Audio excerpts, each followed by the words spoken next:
পারফিউমের বটলে এই ডেন্টটা দেখতে পারতেছেন? মোর দ্যান 50% ইজ গন। আর এই 50% পারফিউম আমি ইউজ করছি 15 দিনের মধ্যে। সো এটার পিছনে দুইটা খুব স্পেসিফিক রিজন আছে। একটা হচ্ছে এই পারফিউমটা খুব বেশি একটা লাস্টিং করে না, মোর স্পেসিফিকলি খুব ভালো একটা পারফরমেন্স দেয় না। And second thing is this is one of the most gorgeous fresh fragrances I have ever put my nose on. So this is early mist by Al Majid উদ।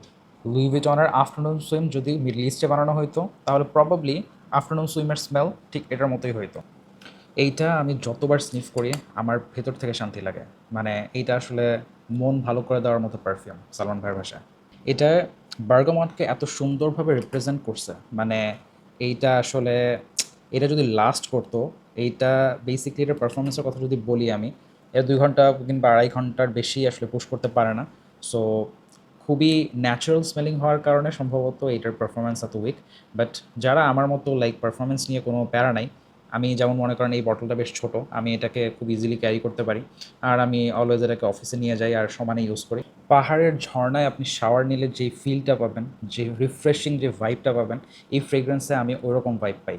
ওপেনিংয়েই খুব soothing একটা বার্গমট, সাথে একটু woody, একদম মানে মিডলে খুব সুন্দর একটা স্মুথ উডিনেস আছে এটার মধ্যে। আর এটার বেজে খুবই খুবই সুন্দর ক্যাশমির মাস্ক ইউজ করা হয়েছে।